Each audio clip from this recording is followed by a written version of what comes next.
Okay.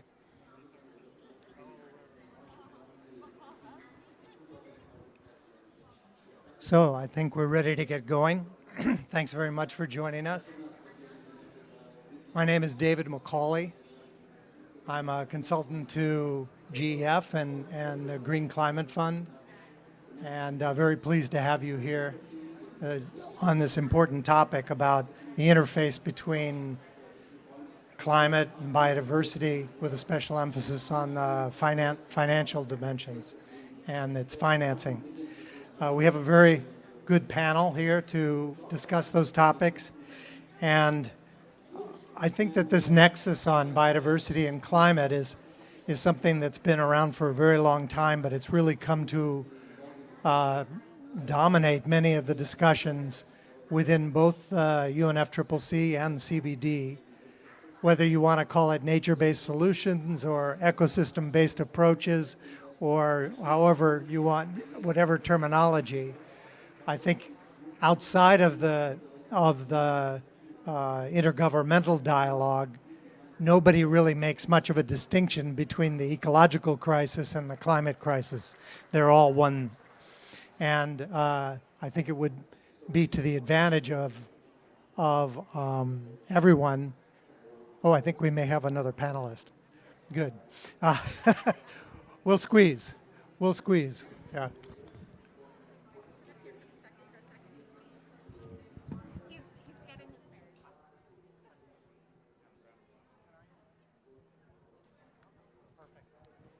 Great. Well, I'll invite him up. I'll invite him up. Great. We'll let you get settled, then we'll invite you up. So I think that it would behoove the negotiations to really understand what's happening on the street a bit more, and to think creatively about how these topics and approaches go together, because we can't solve the biodiversity crisis without attention to the climate side, or vice versa. Finally, I think that GEF and GCF are doing their best to try to tackle this question. GEF obviously is the preeminent biodiversity financier on the multilateral level as under the financial mechanism of CBD. And GCF has grown into that role on the climate side, although GEF also has an important role to play, both on the mitigation and adaptation sides with LDCF, SECF, which have recently been revamped, particularly SECF, to pay attention to SIDS. So we have an excellent panel here, and I'll just briefly introduce them, and I'll invite when you speak, if you would maybe begin by saying a word or two about your role and your work before you give your comments. So we'll start with Coral Pasisi, who's a senior advisor to SPC, the Pacific Community. Ruel Yamuna, who is a special climate change and environment envoy for PNG. Ben Singer, who's Senior Forest and Land Use Specialist at Green Climate Fund. Chiz Aoki, who is the Lead Environment Specialist at GEF and is leading from GEF's side this interface on the sort of long-term vision for closer cooperation between GEF and GCF. And Ramsam Karmushu, who will join us in a minute, and I'll trade seats, who's a research and learning advocacy manager at Impact Kenya. So we'll go in that order, if that's okay. I put you at the end, Ramsam, to give you a chance to get up. So if you would please start us off, Coral, and please do say a word or two at the beginning about your role at SBC and how that fits. Thanks. Yeah.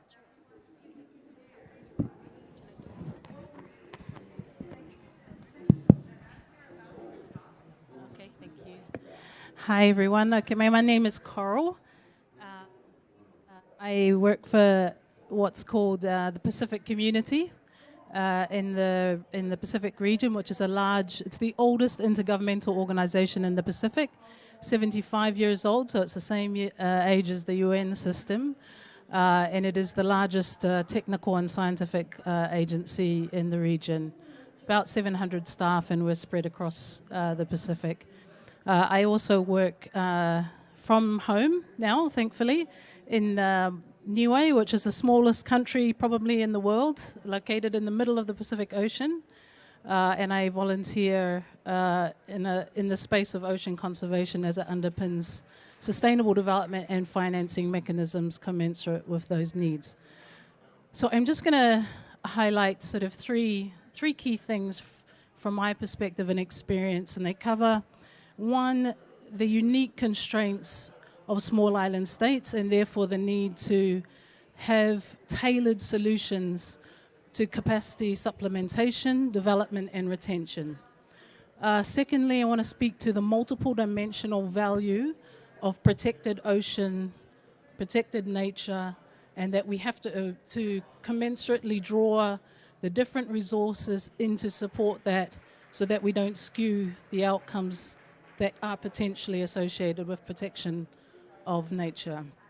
And thirdly, I'd like to just speak briefly to the different modalities beyond project-based intervention that are critical for us to resolve this issue of stop-start interventions that are unsustainable. And in an area like nature conservation and long-term sustainable development, we have to move away from that to have real lasting gains. So if I might really briefly just speak to the constraints of small island states. I think put simply, you can't train 10 people to do the work of 50. And that's the constraint that we have. We don't have enough people. We have very talented, well-educated, well-experienced in culture, implementation, as well as science, but we have a limited number of people. So when big organizations and financing institutions like the GEF, the GCF, AF, and others develop large programs of investment, we need to look at readiness funding that supports not just workshops. It has to support long-term capacity development, retention for the long term as well. And so for a government, a 3-year project or even a 5-year project is not sufficient. We have to look at long-term financing, potentially through a trust or something that is delivered through things like budgetary support for personnel. Then small island states can train their children, they can employ them for the long term and build that capability in order to more effectively harness resources and implement them for the long term. And I want to use the example of climate change in relation to this. The first incremental cost to a small island state of climate change is needing people to respond, having staff employed to understand the issue, plan for it, and respond to it. Now, climate change was not a creation of small island states, and yet they have a growing workforce that needs to be funded to effectively address that. Surely climate finance, therefore, should be funding this baseline capability. We need to change that, the limitations of readiness for that long-term support, not consultants, long-term positions. I will now switch to the multiple dimensions of value, because I think this is where the GEF actually has done a really good job. And I want to use ocean protection as an example. If you only look at the value of of a protected area in its carbon sequestration, you miss all of the other values. Values of food security, of retaining cultural and traditional practice and science and knowledge, food systems, all of these other things. So when we develop a project on ocean conservation at the country level or community level, we build in all those values because those are the dimensions of values that we see and the potential of outcomes that we see. But if I were to seek the funding necessary from the GEF or the GCF, I would need 5 different project proposals to these different funds. And we've got 3 people. We don't have the capability to develop those, monitor and administer them, let alone implement. So we need to flip the coin, where we as small states develop the outcomes and results frameworks that appreciate those dimensions of value and intervention. We really want the flexibility from the GEF, the GCF, to directly invest into those whether they're through endowments and trust funds that deliver programmatic funding over the long term. That's the only way we will move from these small interventions that are good for 3 years, and then we lose all capability after that. And if we want those long-term gains under the GBF for mitigation, for resilience, we must change that dynamic. So my plea would really be to, as you look at any reforms associated with the GEF or the GCF as they deliver not just to the GBF but to the biodiversity, the broader pollution, the broader climate change agenda, would be that you look beyond project modalities to programmatic funding through the existing modalities that countries have. So our countries are mainstreaming already biodiversity and climate change through NAPs, NAPAs, NDCs, all these different policies. Surely once a national plan has those things mainstream, linked well to their budgetary process, the funding should go straight in through those systems to be delivered and measured in that way, rather than separate project-based intervention. It's the same with trust funds. And I might conclude by just saying, I think that Niue, as a small country, has developed an ocean conservation credit that seeks to truly value the multiple dimensions of protected ocean to achieve this. So that when you invest or support or sponsor, whatever you want to call it, that funding goes through a modality that is commensurate with the absorptive capacity of a small state, and it delivers on outcomes with all the true value dimensions of protected ocean space, not just carbon, not just biodiversity, not just Indigenous or development, but all of them. So thank you very much for the opportunity. Thank you. No, thank you for getting us started. And I particularly appreciate your both raising the issues but also offering some solutions and suggestions. Please, next, could you follow up, please, Rualf, with your perspectives? Yeah, thank you, David, and good afternoon, everyone. My name is Ruel Yamuna. I'm the Special Envoy for Climate and Environment in Papua New Guinea, and I was invited this morning by Corel to join this side event. So I said, look, I'll just give it straight from the heart. Nothing prepared, but just some good country context in terms of making sense of this process, giving you some of the bottom-up experiences, some of the challenges, and of course some of the opportunities. Just a disclaimer: this is my first CBD COP. I usually follow the climate conferences, and I've been the NDA for the Green Climate Fund for the past 5 to 6 years, so I'm sort of familiar with that process. But the past couple of days and last week with the technical discussions, it's been an educational experience for me. But it's been interesting, especially given the synergies between the discussions on climate and biodiversity and Target 8 and on climate and biodiversity, Target 19 on resource mobilization, which are some of the main thematic areas that I'm following. But adding on to what Corel mentioned, I think PNG is no exception. We face the same challenges. The science is clear.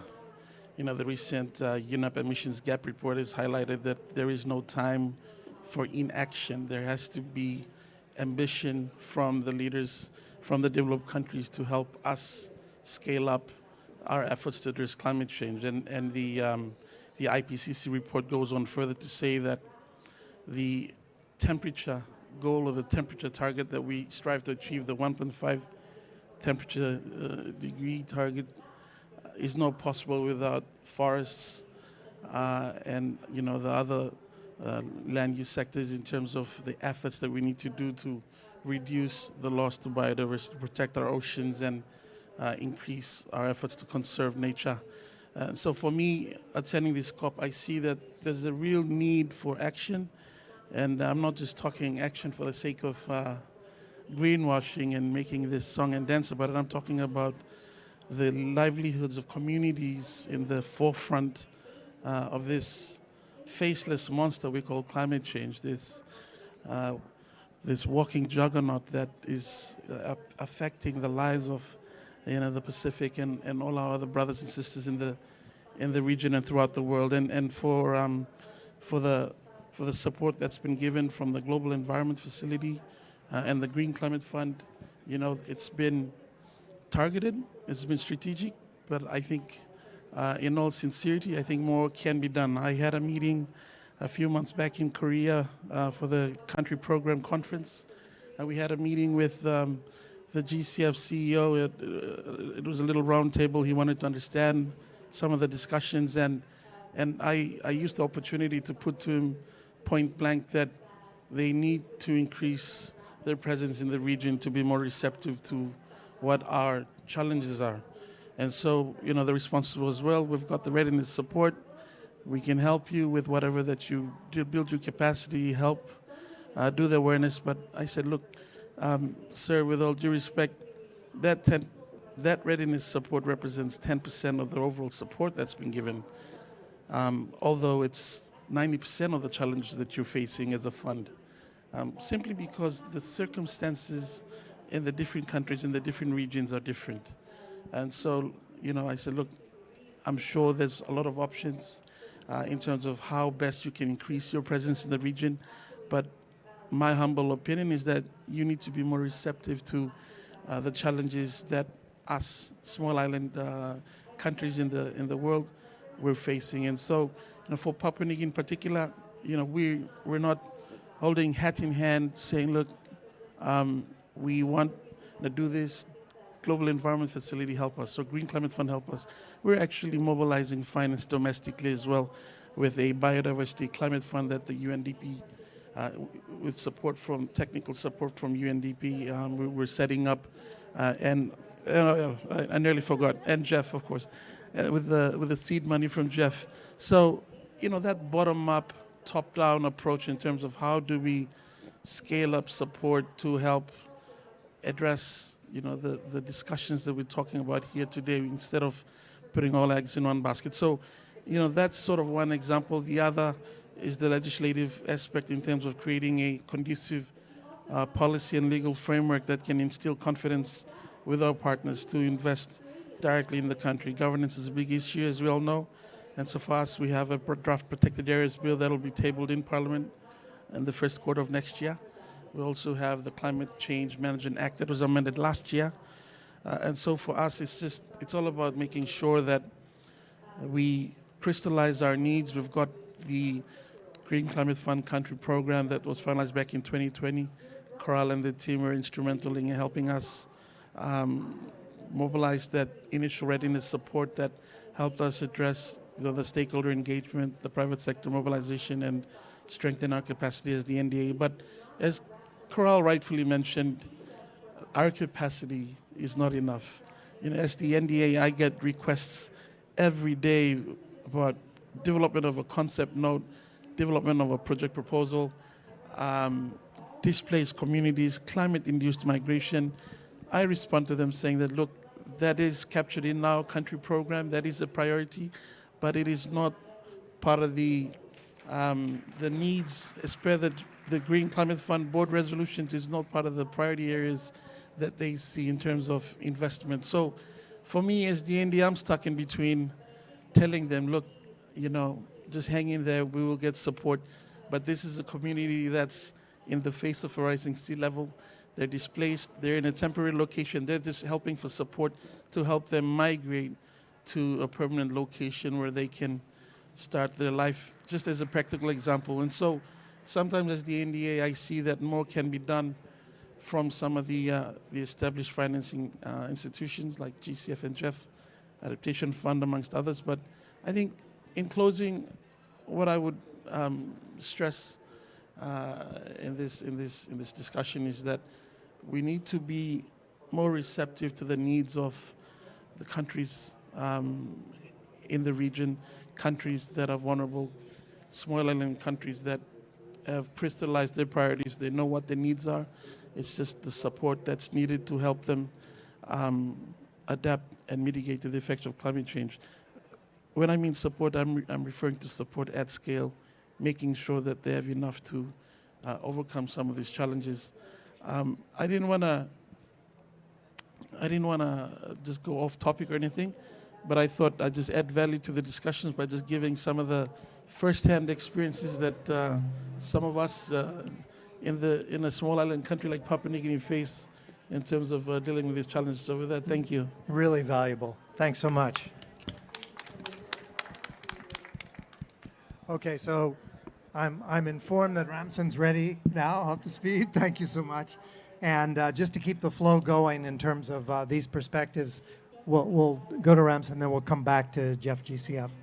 Please. Yeah, thank you very much, and good afternoon, everyone. My name is Ramson Karmushu. I come from Kenya. I am a Maasai, an indigenous person, and I work with a local non-government organization. It's known as Impact, Indigenous Movement for Peace Advancement and Conflict Transformation. I'm proud, first of all, to be an indigenous person and talking about indigenous issues in these processes. Why? Because I feel like indigenous peoples and local communities have been stewards of nature, and we still believe that we hold a lot, and nature is us, and we live within nature and by nature. And I'll maybe discuss a bit. I have a small number of points. When I think about this and I look about the GEF and all the finances coming into nature and biodiversity, I think it's really a very important thing to connect what is there on the ground and what's coming. Why this? I feel like there is really a lot of money that's pumped into different countries, but for us indigenous peoples and local communities, we treat nature as nature, and we have different ecosystems, but all of them are very, very important. When we sometimes look at nature, nature financing, we see there are some gaps, which I would like to maybe mention one or two. The gaps that maybe we see from our end is that there are concentration of funding going to different ecosystems. But for us, that is causing imbalances in nature. When we focus so much into conserving forest and putting a lot of money into a forest, that's already some positive, some rich in biodiversity areas. And that will bring a total or a big imbalance because you're protecting something and conserving something that's already there. I think for us, we're seeing a gap where arid and semi-arid land savannas are left out, and that will cause more harm and more vulnerability to the communities living in that area, where they will leave those areas completely because there's no support going into these areas and encroach areas of rich in biodiversity. And that means all lands will continue, or all lands or ecosystem will continue to degrade at the same speed. And for us, we find like the indigenous people's knowledge is still there, but climate change is very real. And it's really causing a lot of imbalances between indigenous people's knowledge and to continue to work on the accelerating changing climate change. So in this case, I think the indigenous peoples need a lot of capacity on what is coming, which is climate change, to show them that it's real, it's changing. So many dynamics are changing. And by that, to empower their traditional knowledge to continue managing biodiversity in their own lands through an holistic approach that will enable them to sustain biodiversity and sustain pasture, for example, in those areas in longer periods than how they used to manage them, including reducing stocks, if it's possible, reducing livestock that are there, not eliminating, so that they can continue to be longer in those areas, so that it reduces their speed of encroaching other areas rich in biodiversity. The other thing is actually, when we talk about incentives of nature, so many people are so much focusing that and putting into a priority, such as tourism. Tourism is very, very important, but I think to us, we focus nature. Nature should be something where indigenous peoples and local communities, as well as all stakeholders, governments, and everyone should use land sustainably. When land is sustainably used to sustain everything in that landscape, every other thing that we call incentives should come last. It should be icing on the cake. When everything else is stable, then we bring the incentives that we feel like it will continue to empower community livelihoods. At this point, when we also focus on so many projects that are going and pumping so much money into this landscape, it's also good to look into eco-friendly projects. Even though they were not there in those communities before, it's very important at this point because the land is not supporting real livelihood issues the way they have been. Maybe it's not supporting livestock production the way they have been doing before. So introducing such projects that will bring economic value, that are not that do not harm the environment is very important, such as beekeeping. We've seen beekeeping as it's really a very good project. It brings monetary value to the communities. I'm just giving that as an example. It gives monetary value to the money value to the communities, as well as it's very much eco-friendly and supports communities to continue maybe planting flowers, providing water, and that regenerates more and gives them more. It's more of a very direct incentive that comes into communities and encourage them to continue supporting the landscape to be more and more productive. And the other thing that maybe I will mention and maybe last is the connectivity of landscapes. When we talk about connectivity of landscapes and communities and the stakeholders in the land, sometimes we find conservation it's an alien name, first of all, when it comes to our indigenous communities. It's something that has never been there. So that's first of all something new. So when we hear when we hear now inclusive conservation, we feel like we are now going back to the roots. We are now going back to the beginning. We are now telling people to think the way they have been doing, and now from there, it means we are now managing the landscape, the whole kind of it, like bringing, it's inclusive of whatever thing it's there. But the other kind of conservation that we have seen over years, and I think what we are talking about here, it's all about seeing things in separate. Conservation of nature is conserving wildlife and biodiversity, and not supporting the livelihood issues of the communities. So that brings a total imbalance, and we see it as a risk, because in the long run, we will find more vulnerability in communities dying out of hunger and things like that, because tourism and conservation in terms of tourism is not very much sustaining livelihood as the other livelihood uses for the community. So it should be an all-inclusive, which will really encourage the projects that are coming, such as the GEF Inclusive Conservation Initiative, that's now focusing the whole 7 biocultural regions of the world. I think it will be a very key learning point of the world to turn into the right kind of conservation of biodiversity and conservation of biocultural livelihoods. Thank you. Great. Thanks so much, Ramsey. Some really helpful perspectives, particularly from local and indigenous perspectives, and the fit between what comes from external support and what the actual needs are on the ground. And also, of course, the importance of local knowledge and how to blend that together with both the design of interventions, but also the fit for purpose of support with both maybe national as well as international partners. We'll come back to that. It connects as well with what we heard already. So now we'll hear from GEF and GCF. You guys want to fight over who goes first? Or I know you have you have the mic, and you also have a couple of slides. Is that right? So can we get the GCF slides up? Great. Go ahead, please, Ben.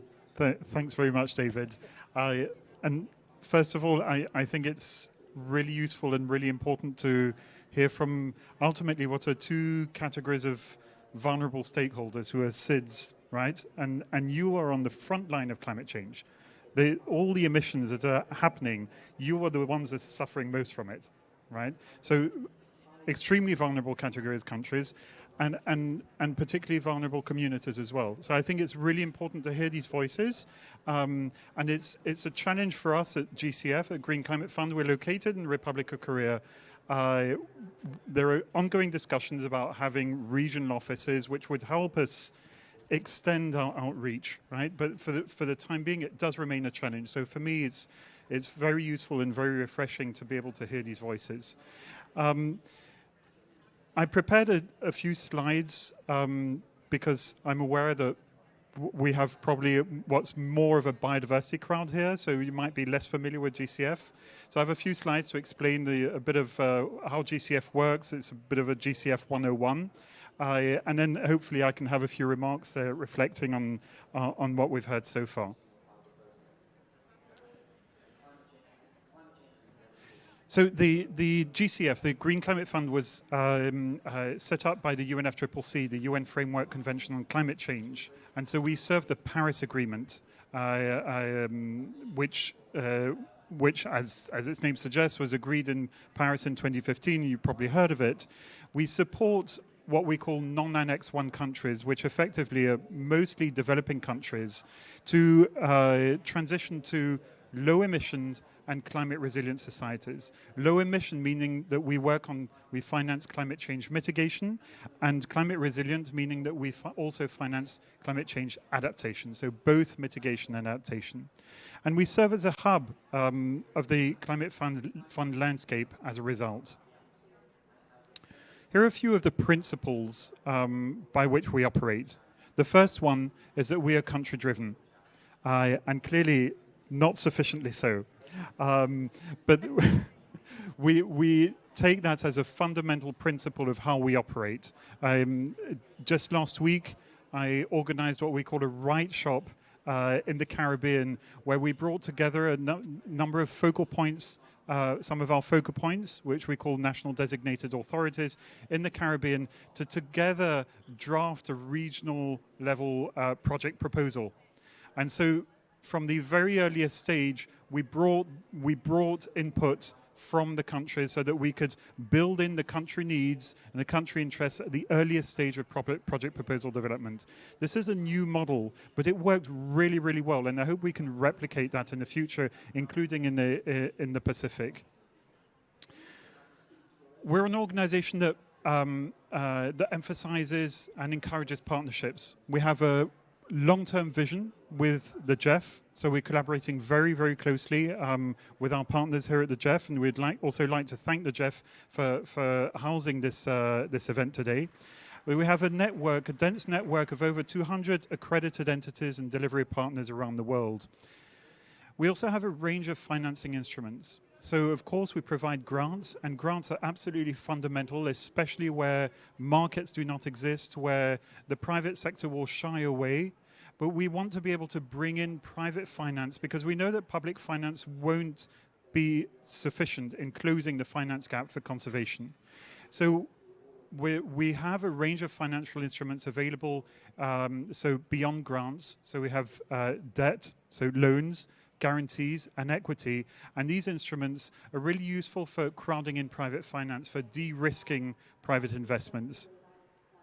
And in relation to that, we provide risk-taking patient capital. So in other words, we help de-risk private investment. The main reason why the private sector is not investing, for example, at least at scale, in conservation, in biodiversity, is that they consider it too risky. It provides investments, returns that are too low on investments. And so we help bridge that gap by de-risking private investment.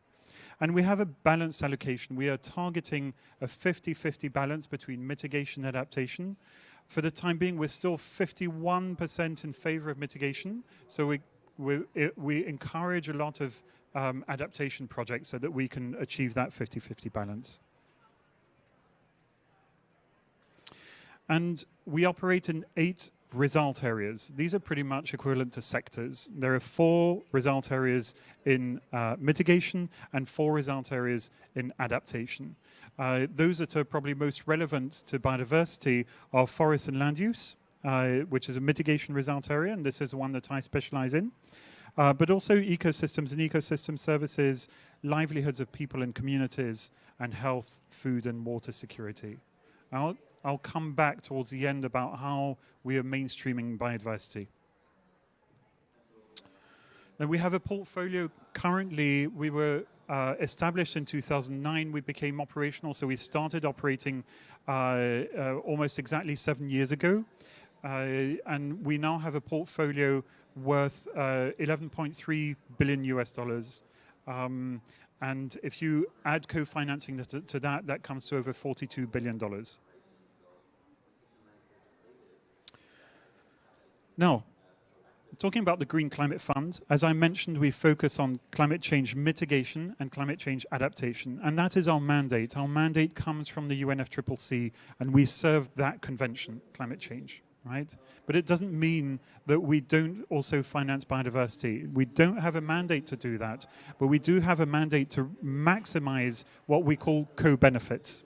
And co-benefits includes the range of ecosystem services that nature-based solutions will deliver on. And we carried out an internal study of our portfolio and looked into how much of our portfolio contributes to nature, ecosystems, and biodiversity. So not only biodiversity, but more generally ecosystems and nature. And we were surprised to find that 47% of our portfolio contributes either directly or indirectly to nature, ecosystems, and biodiversity.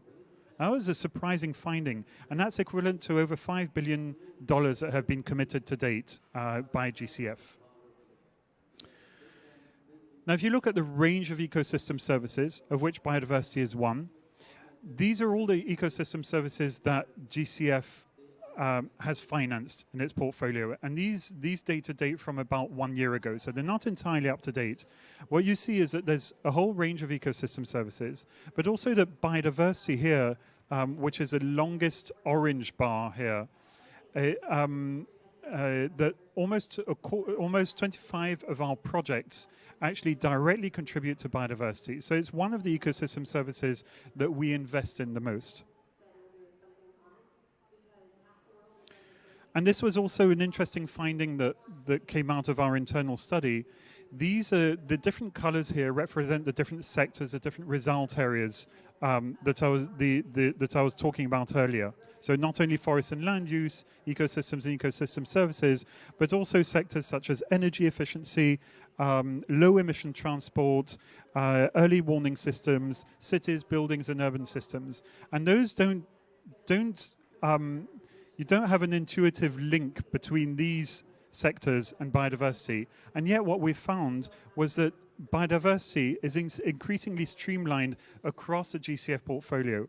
And that at the end of the day, if you look at 2022, most of the financing that contributes to biodiversity lies outside of the traditional result areas that are linked to biodiversity, such as forest, land use, and ecosystems. And actually, the gamut of our portfolio actually contributes to biodiversity in one form or another.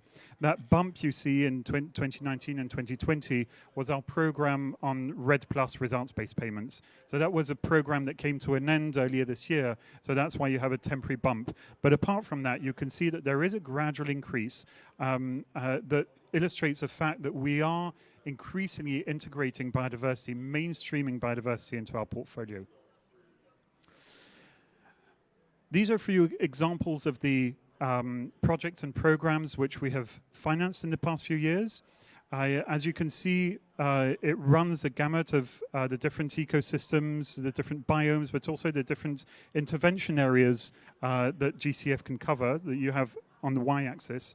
What you have on the x-axis is a financial instrument, and you can see that we have a gap. There's a huddle towards the left, right? Most of these projects which are related to ecosystems and biodiversity rely on grants. And what we're trying to do is balance it out so that we can provide more and more equity, guarantees, and loans. And that goes back to the initial idea we have of closing that finance gap.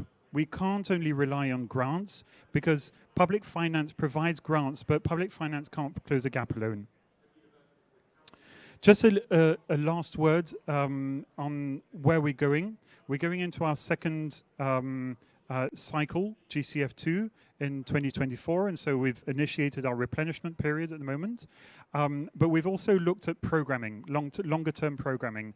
And one of the priorities that we identified in forest, land use ecosystems, and ecosystem services was the need to work more with Indigenous peoples. We have an Indigenous peoples policy that dates from 2018. More recently, we have our own IPAG, the Indigenous Peoples Advisory Group. And at the moment, building on the close partnership that we have with the GEF, we're currently exploring ways in which we can build this up and we can move from a do no harm approach, which is based on safeguards and ensuring that our portfolio does not harm Indigenous peoples, to a proactive, supportive approach where we can have projects and programs that are specifically dedicated to Indigenous peoples. So we're currently exploring that, and basically watch this space. If you have concrete ideas on how we can take this forward, please come to me. Thank you very much. Thank you, Ben. So after that primer, I think we don't need to go as much in depth on the knowledge of GEF is maybe a little higher in this community. Over to you, Chiz, please. Thank you so much. Good afternoon. Thanks for being here. My name is Chiz Aoki, and as introduced by David earlier, I am leader environmental specialist for the GEF. That means I also manage all the convention-related matters. So I think this is my 4th COP for the year. And so I do have some interesting data points and vantage points. And I also manage a couple funds for the GEF related to climate change. One is focused on least developed countries, and another one is for it's called Special Climate Change Fund. And we just managed to get some donor support to start providing targeted support for SIDS. So we're very, very, very excited about that. So I'm not going to give you guys a 101 on the GEF, as David said, because I think you all know. But I do think that this is a very good opportunity for the GEF and GCF to sit here and let you guys know some of the collaboration that we are really undertaking at the country level as well as the fund level. Because as Benjamin said, that the GCF is doing a lot on the climate arena, and there are also co-benefits as well as positive implications for biodiversity support. And obviously, we're coming this from, we at the GEF is coming from the role of the financial mechanism for this convention, but we also support climate change. So I think this is a good opportunity for us to let you guys know what we're doing. And think a little bit towards, what's going on here and into the future, if the time allows, David. So first and foremost, it's actually true that GEF and GCF are committed and have really begun to work together on the ground. Both the GEF Council and the GCF Board looked into this document called the LTV. We call it a long-term vision on complementarity. And it's not just a document, it's basically a roadmap for the GEF and GCF to work together. And one of the first things we have done is that until or unless countries see that the two funds are co-investing or doing something together, it's going to be difficult to start to convince them that this is actually a viable way to move forward. So one of the first things that we have done is to really look into, this may be relevant. There is an initiative called the Great Green Wall, and this is a sub-Saharan Africa, I think 13 countries coming together to really have both top-down and bottom-up approaches to look into climate change, biodiversity, as well as land degradation. We've been investing in this for, I would say, over 10 years, but it's moved on to a new phase. And the GCF made the commitment to support this, and we are commitment to support it. So at this point, it is moved on to the new phase, and the two funds are coming together and also catalyzing additional donors private sector, bilaterals, and what have you, to come together to support this initiative. And this is a kind of major initiative the GEF and GCF are committed to do. And one of them that we have discussed and we said we're going to do really focuses on the issue of SIDS, right? What are the specific circumstances and needs? And I think Coral, as well as Mr. Special Envoy, you talked about this. There has to be some level of attention paid, if you will, on the special circumstances as well as the priorities and needs of the SIDS. So we are committed between the GEF and GCF to do a major initiative in SIDS. And we obviously enter this from the perspective of climate change, mitigation, and adaptation. But we do think that it's absolutely critical to look at this from the perspective of both biodiversity and also land degradation, because at the end of the day, as you said, this is not really separating out issues by sector and sector. The issues that countries are facing at the end of the day are more systemic. So we hope we can do justice to this. And the trick to this for the GEF and GCF is that at the end of the day, GCF colleagues will need to demonstrate climate benefits as well as multiple benefits. The GEF from our side, we need to demonstrate the climate benefits as well as the biodiversity benefits and da-da-da-da-da. But we do think we can do that very effectively. Another element that I wanted to put on the table is that the two institutions have decided that also at the end of the day, we would need to work with governments and countries to come up with joint investment planning efforts. So it's not as if the GCF does its own thing, the GEF does its own thing. If we're going to really work with the governments and come up with a comprehensive planning process support to the countries, we will need to do this together between the GEF and GCF. So it just so happens that in the climate arena, maybe you're very familiar with this, there is a task force on access to climate finance that came out of the COP26 process, where we just finished with COP27. And in that process, 5 countries raised their hands and said, we want to be pioneer countries for this access. It's the issue of how do you improve access, right? So we thought the GEF and GCF can come together with this task force, work with these 5 countries that raised their hands, and we will do the actual process of joint investment plannings at these 5 countries. And they are Bangladesh, Fiji, so we do have SIS, Jamaica, another SIS, Uganda, and Rwanda. So we are committed to do this kind of work between the 2 funds. And my commitment to this is also coming from the GEF side. We're putting on the table the resources that we're catalyzing through the funds on adaptation, but also from the GEF Trust Fund, which will also encompass biodiversity and other funds. So we also do think this is a good opportunity for countries to really think about how to utilize the limited resources that GEF and GCF can mobilize for your countries, but put it in the way that would help whatever your plans or aspirations and priorities might be. And we do think this kind of efforts, and I think it's an honest bottom-up effort from our side to work with the governments, should really unlock interesting opportunities that perhaps that we would not be in the position to think about. Some ideas you talked about creation of the funds, facilities, I think those are also very interesting for us to move forward. Another element I wanted to talk about, am I still okay with time? Okay, so one more thing. You raised a very important issue of working on the conservation and really looking at from the perspective what the communities need, all right? And I do think if you compare between the climate change and biodiversity, and I have to say, the biodiversity community is leaps and bounds ahead on trying to address the needs and priorities of indigenous communities and having them as legitimate stakeholders around the table. What I really would like to see is that, your point's very well taken on some of the suggestions on inclusive conservation, for instance, which we're doing through the GEF for primarily biodiversity. Expand that to start to include climate elements into it, because we really have not been going in that direction. And I do think that is another area the GEF and GCF, if we put our creative thinking caps on, can do justice to sort of, cross-learn from the biodiversity experience into the climate arena. And I really would love to see that. I wanted to talk about loss and damage, but there's no time, so back to you. Thank you. Thank you, Chip. I think we need a whole nother panel on loss and damage. But clearly, the loss and damage thinking is having a spillover effect on the resource mobilization dialogue here. So thank you to all of you. I'm going to take the liberty, since we started about 10 minutes late, to spill over a little bit, if you don't mind, in your lunch hour. Apologies. We will.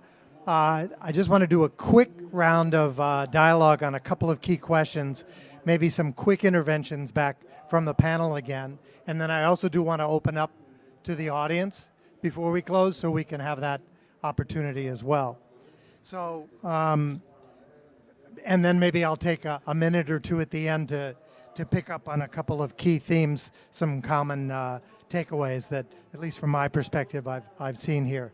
So, you know, we've seen these this sort of recognition that there are these silos that occur, and they're very, when you look at it from a bottom-up standpoint in terms of the issues that are being faced, the challenges, there isn't this distinction between the silos of the sector or the source of finance, the climate versus biodiversity and so forth. And I'm just wondering if you might all just take a minute each to reflect on ways to break down maybe a concrete example of how that's already being broken down, or to build on a suggestion that you've already made, how it could go forward to make it, to speed up that process, or to work perhaps within the CBD, since we're here in these negotiations, to inform the global biodiversity framework. So around that question of how to overcome these barriers of silos to really better reflect what are the real needs on the ground. We'll just go straight through the panel. You'll be last this time, starting with Coral. Thank you. Great question. So sticking to 1 minute. Some examples, I think, that would enable lasting intervention at country level with multiple outcomes and results across biodiversity and climate change would be if the GEF and the GCF could use your results frameworks at the moment and match them to national development plans or sectoral operational plans of ministries of government, and make sure that the indices that you measure are reflected in that somehow, and then somehow provide budgetary support. So you're using the national systems of a government, you're not creating additional administrative hassle and for everyone, and you have the means to transparently measure that with the country over time and build that from 1 year to 5 years to 10 years. And do some pilots in that space. The other example I would use are trust funds and endowments. The same thing. Come together, help countries like Niue, who's developed an ocean conservation credit with an MRV process that covers off on outcomes in biodiversity, climate change, cultural and socioeconomic outcomes, and security, and help them meet your obligations to your financing arrangements, but then provide that finance through the one modality that they've developed.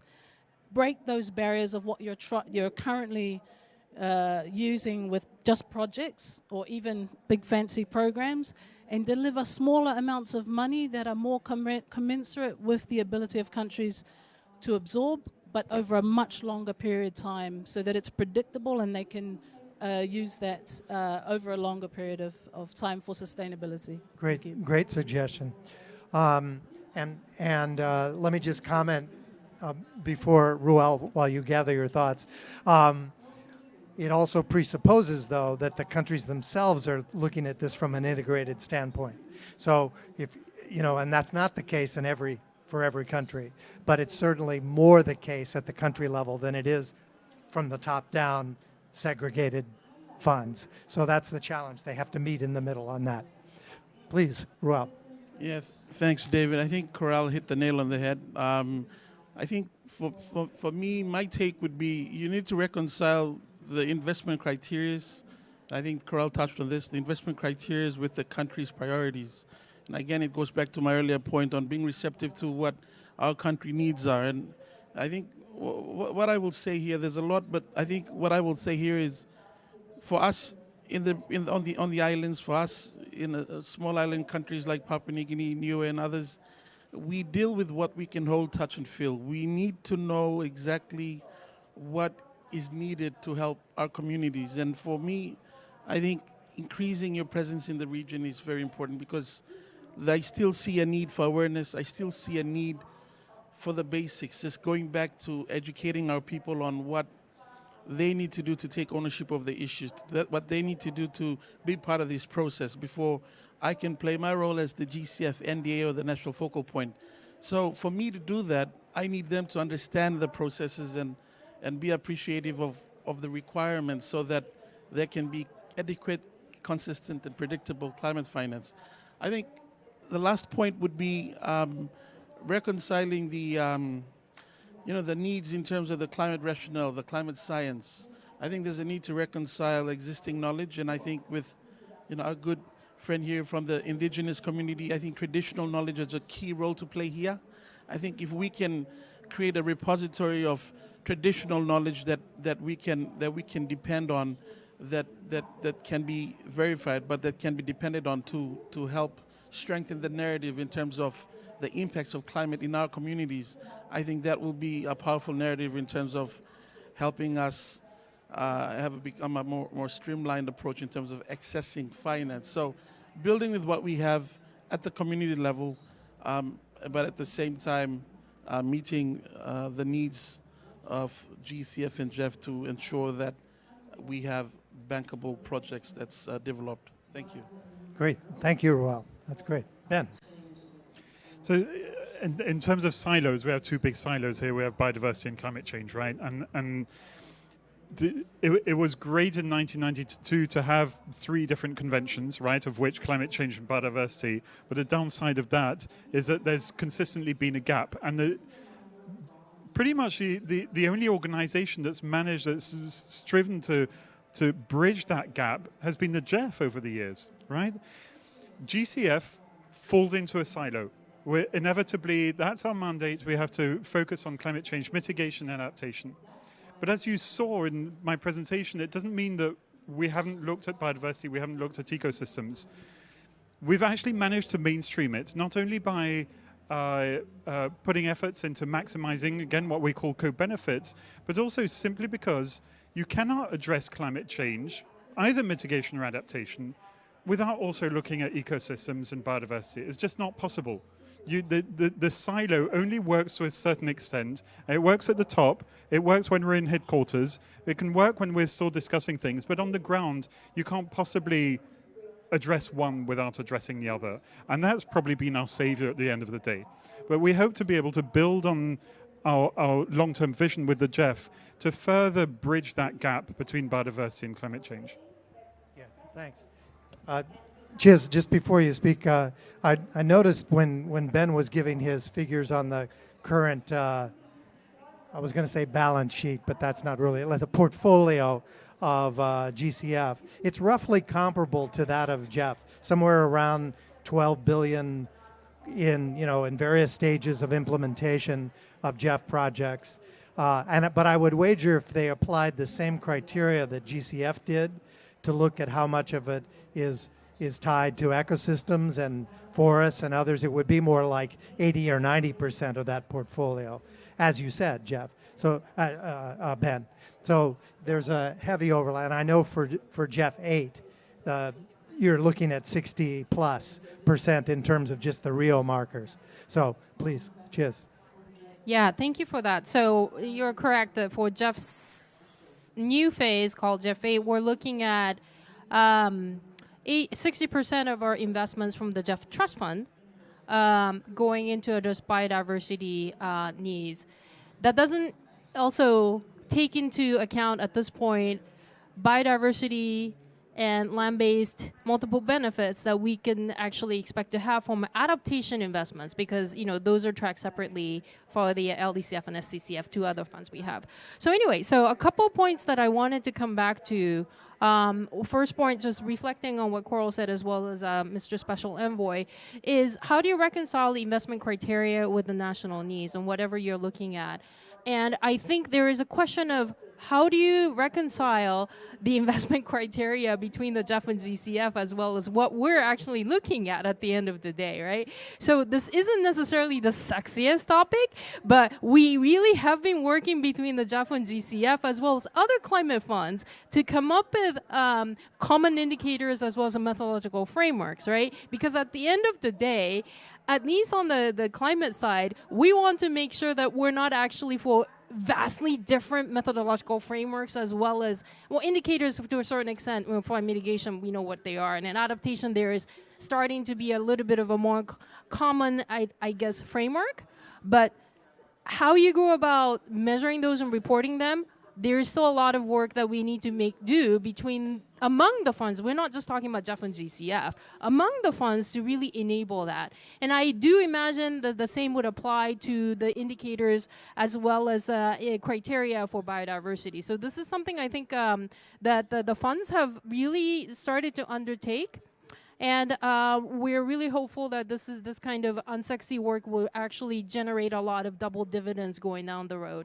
Another element that I wanted to put on the table is the whole issue of access, right, and streamlining. And I don't think this is a new topic here. We heard a lot in Sharm el-Sheikh, and I think there is a commitment from both the GEF and GCF. I mean, obviously we got guidance on this one, but there is a strong commitment from the GEF and GCF. One of the things we're doing right now is to do a third-party analysis of the policies, the requirements, the processes between the GEF and GCF, with a view to come up with certain recommendations between the two funds on what are the ways to streamline, what are the ways to eventually look into, I don't know if I can really say this, but to enable to move towards certain level of harmonization, right? So we are working on that between the GEF and GCF, and I do think that kind of effort also translates into enabling access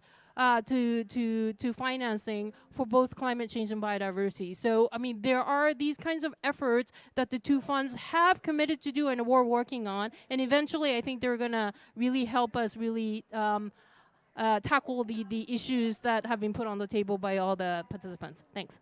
Great, thanks. Ramson, you get the final word on the panel. Thank you very much. And I think, being the last, and I think there is no time, I'll say that for me, actually, GCF, first of all, and GEF, I find minimal, if there is, differences in terms of what you do. And I think in this way, I would really encourage, first of all, an inclusive approach in terms of the way you work, both globally, nationally, and at all levels, actually. And maybe one of the comments that I will say is the trickling down of the work that we do, because to me, I think there is really a need to go back to the countries and develop national action plans in addressing these matters. And again, if possible, to go all the way down closer to the people, to the local governments, I think develop all these processes, because I think that will now capture the need of each and every person in the counties or the local governments that they work with.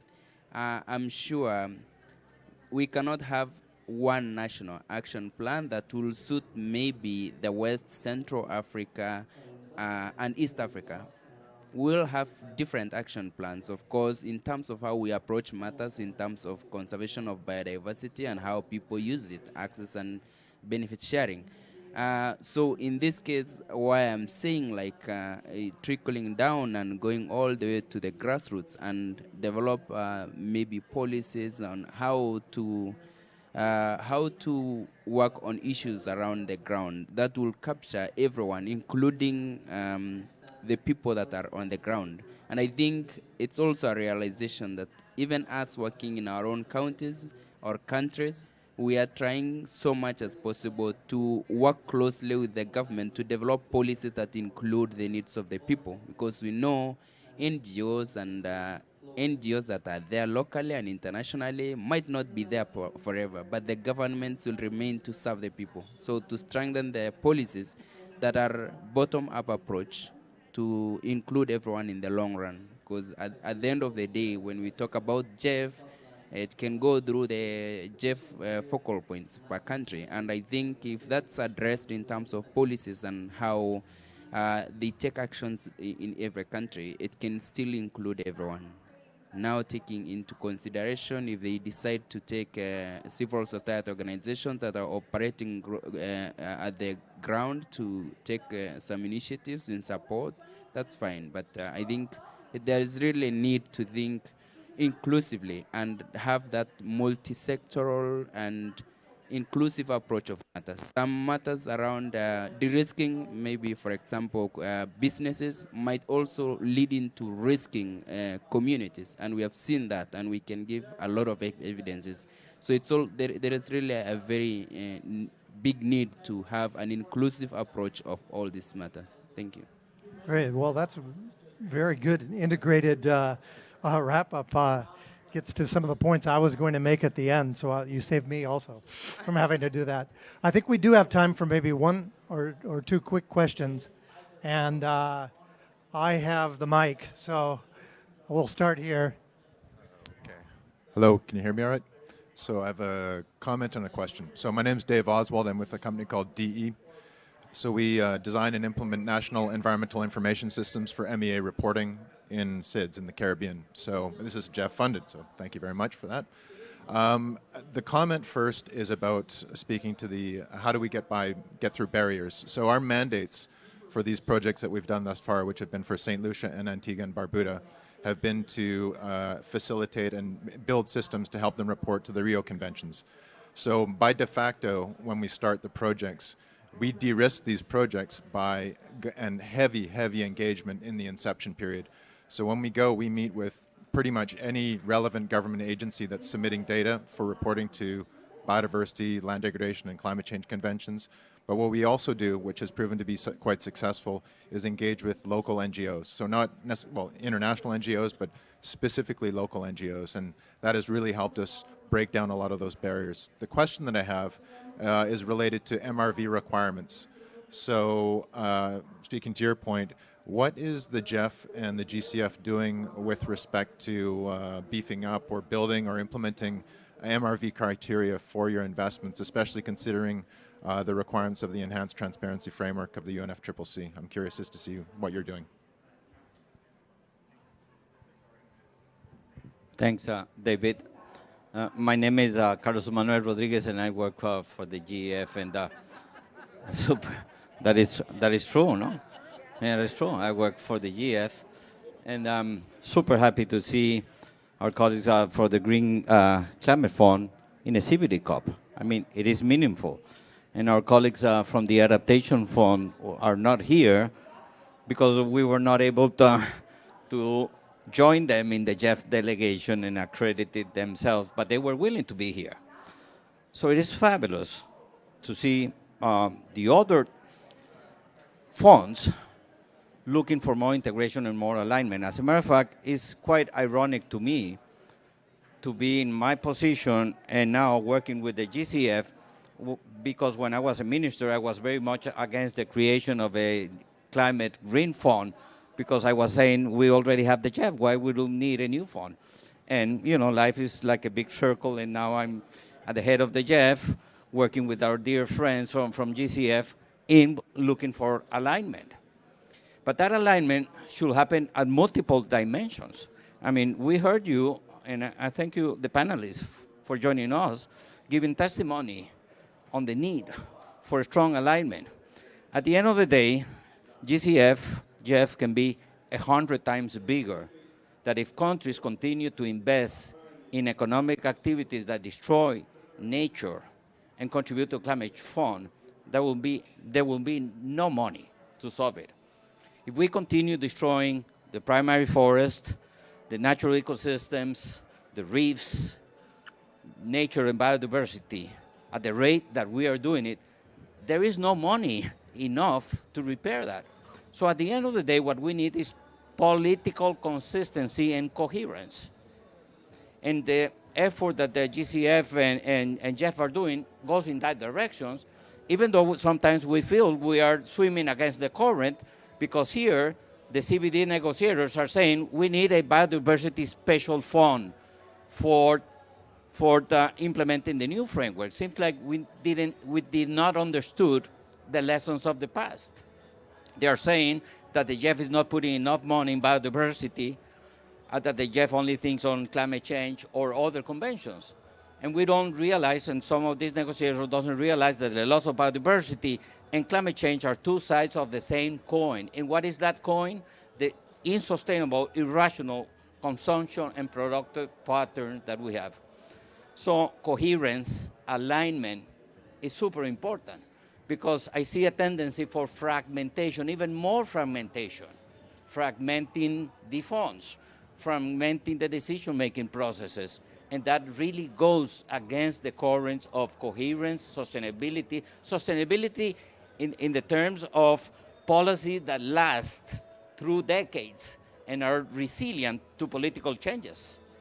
You know, your countries are a good example of how we should be doing a bottom-up approach into these elements. So at the end of the day, and my takeaway message is that our funds can be 100 times bigger, that that won't be enough to deal with all the negative investments that our countries continues to do, thinking that that's the right way forward. So I think that this GEF, GCF effort is kind of a beacon on the hill, so to speak, on vision, on how we need to look for more integration within ourselves. So the GEF is proud to just finish a replenishment where we are not working on this or that convention. We are stimulating countries to do approaches by which they can integrate across conventions and hopefully across sectors at the country level. So I want to thank you all for joining us today. I think that we need to keep on pushing for this logic, for this narrative, because here we are in a side event, but in the main building, in the main rooms, seems like that logic is not happening. And we need to push for that logic. Thank you, David. Thanks, Carlos Juan. Maybe one or two last points here. Just very quickly, thank you, Carlos, for those comments. And I just wanted to add one thing to what Ben said, or to amplify it. You noted the importance of maximizing the benefits for climate and biodiversity together. And you know, we don't need to invent that, because there's a lot of guidance now from IPBES and IPCC, and from the latest Working Group 3. There's very detailed language on precisely how you maximize them and how they need to be maximized in primary forests, in primary ecosystems. And so I think, you know, we should also move away from the idea of calling things co-benefits. They're not co-benefits, they're the same benefits. Let's find where they're maximized, and let's have a joint agenda, rather than the idea that there's two separate sets of benefits is to me, frankly, absurd. So let's try to move beyond that point, because we've been stagnating because of it, I think, for a very long time. Thank you. And this is mainly a point, actually, for the GCF, because I think the misunderstanding in the climate space, and I predominantly work there, has been a failure to really understand the importance of ecosystem integrity for the delivery of every ecosystem service, including long-term stable carbon storage. The other big missing piece is a failure to understand the functional role of biodiversity in ecosystem integrity. You lose biodiversity, you reduce ecosystem integrity, you increase the risk of releasing all that carbon that is stored in our carbon and species-rich ecosystems. And that's the critical thing to get across, and we're starting to build on that in the UNFCCC. It's critical for the global stocktake, and it's critical for building the bridges between the conventions. Thank you. Yes. Carlos, sorry to put you on the spot, but in two Caribbean islands, Barbuda and Grenada, Ramsar sites are being destroyed to put in golf courses. Wrong investments from our governments. And these same governments are getting your funds. How are we going to deal with it? We, the local communities, we are advocating. We are on the media. We are protesting. We got one investor to leave. I don't think he was aware that 400 acres of wetlands was for our protection, our breeding ground, our birds. And we stayed after him. He filled up his pens, his containers, he has left. But a lot of destruction in the name of profits is being done with governments that you are financing. Thanks. Thank you. I speak French. Bonjour tout le monde. Je suis très content d'assister à cette rencontre intéressante qui parle aujourd'hui de la mobilisation des ressources et surtout de femmes et du Fonds vert climat. Donc, au fait, c'est l'enjeu même principal de cette COP. Et aujourd'hui, la mobilisation des ressources et mécanismes financiers est vraiment au centre même de discussions aujourd'hui dans nos négociations. Donc, moi, je me pose la question parce qu'aujourd'hui, le Fonds vert climat et surtout le financement qui est dédié surtout à la biodiversité ne ressort pas d'une manière très claire. Ne ressort pas d'une manière très claire et ça, c'est un problème pour mettre en œuvre surtout un projet. Okay. No, so he basically said, I'm going to shorten it a little bit. Yeah, to the question that in the GCF fund, well, not funds, but projects that are focused on biodiversity are not very clear and don't come out of the portfolio mostly.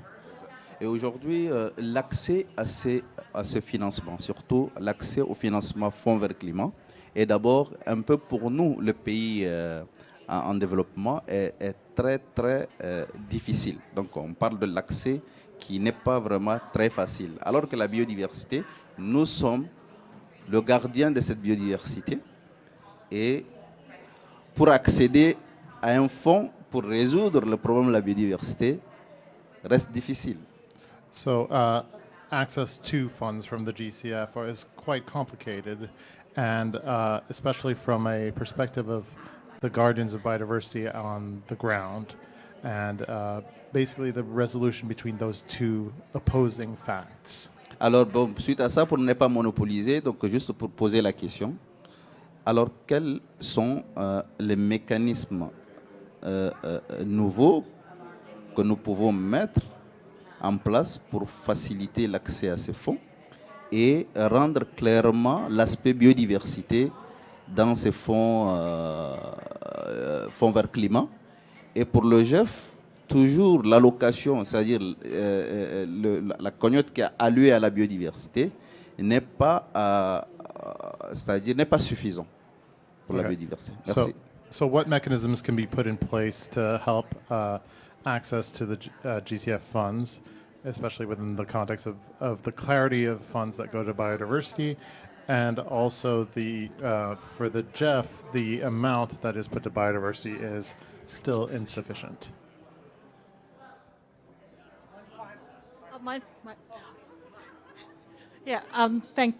Thanks to the panel for your very valuable contribution and knowledge that has been shared with us. Really acknowledge the comments from GCF and also GEF in trying to align and integrate as much as you can. I'm from Niue, from government, and we've been looking at this in totality. And I think that's where you talked about silos. But from our side, from the national level, we look at it as in totality because both of them are very similar. And you find that it's the same people working on the same thing. So we're trying to do the connectivity as much as we can. Hence the reason why we've had 100% of our EEZ is sustainable managed. 40% of that is the large-scale marine protected area. So what we've done is we went to COP27 and said we were promoting that we have established what we call the Ocean Conservation Credit. Again, looking for ways to establish funding that at a national level that will minimize us on developing project proposal on as we go and trying to meet all the criteria and the requirements that is required from us. But really, just find that this is something that you can go and we already have. We've done the work. We just need the support to be able to provide that local solution that is easier and in focusing on implementation rather than always trying to find, where's the next pot of money that we can try and get to help us just solve this little bit of work. So really we need to look at a totality. We are working at from a totality perspective rather than in the silos. Thanks. All right. We are really over time, so please keep it. I'll be very quick. I would just like to join my sister from Niue to say thank you and acknowledge the very important and information provided.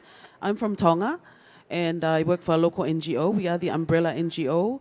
We are hosting the GEF Small Grants Program, and most recently we are a recipient of the GCF Readiness Program. So your presentation and what you're sharing in the spirit of complementing is getting me to think about how I can go back and see how we can complement these programs, even though they have two different guidelines.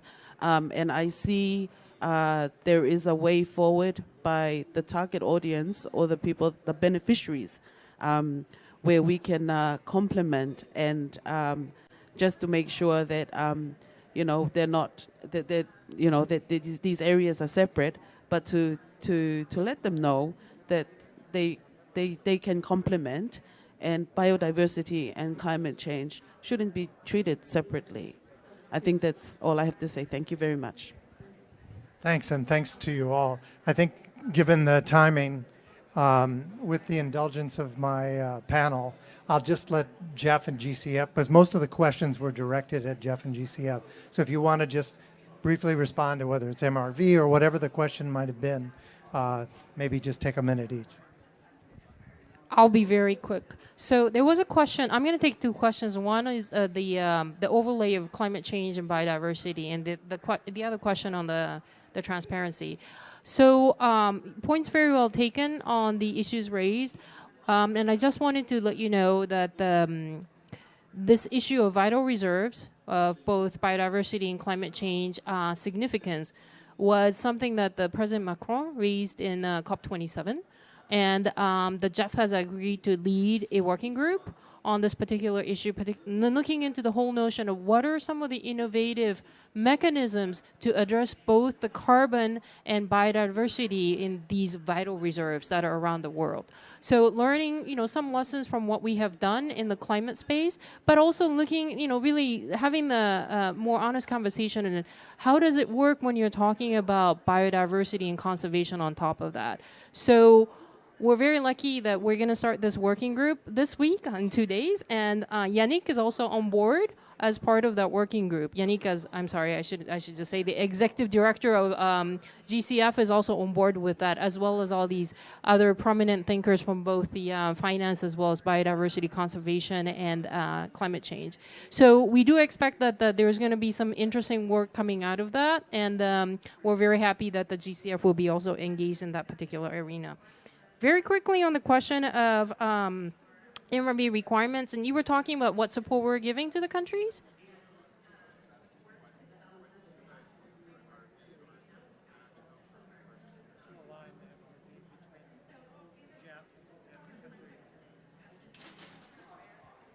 How we align the MRV of the countries versus what we're asking for in the projects themselves? Well, at the same time, okay, so I can go into a lot of detail on this one. So if you look, Okay, higher level. So under Article 13 of Paris Agreement, there is an enhanced transparency framework, right? Under the enhanced transparency framework, we're looking at the transparency of support, enhanced transparency of action. And in order to do that, as you know, there are two elements that GEF is supporting. One is on the CBIT, Capacity Building Initiative. Under that, we're including a lot of the elements in such as how we come up with the emission factors. Can we actually support countries to have a robust NDC system tracking, as well as sort of doing the cross-checks between what comes out of inventory versus the trajectory that the countries are trying to do on the NDCs, so on and so forth, and the system elements that came out of COP27, COP28. At the same time, you know that we're supporting the BTR requirements on the countries themselves, right?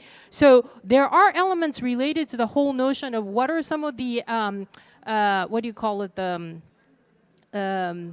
methodological frameworks that countries would want to have in addressing their national level emissions inventory, as well as the whole notion of what actions that they would need to put into their whole framework. We're also encouraging countries to apply those when they're actually coming to us with projects.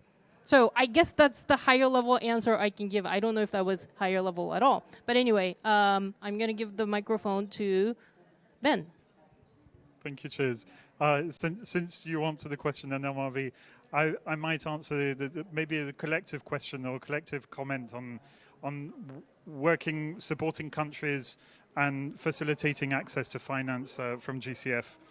And the gentleman from DRC, from Chad, raised this this important issue of access. And guess what? You're right. It is really difficult to access GCF funds.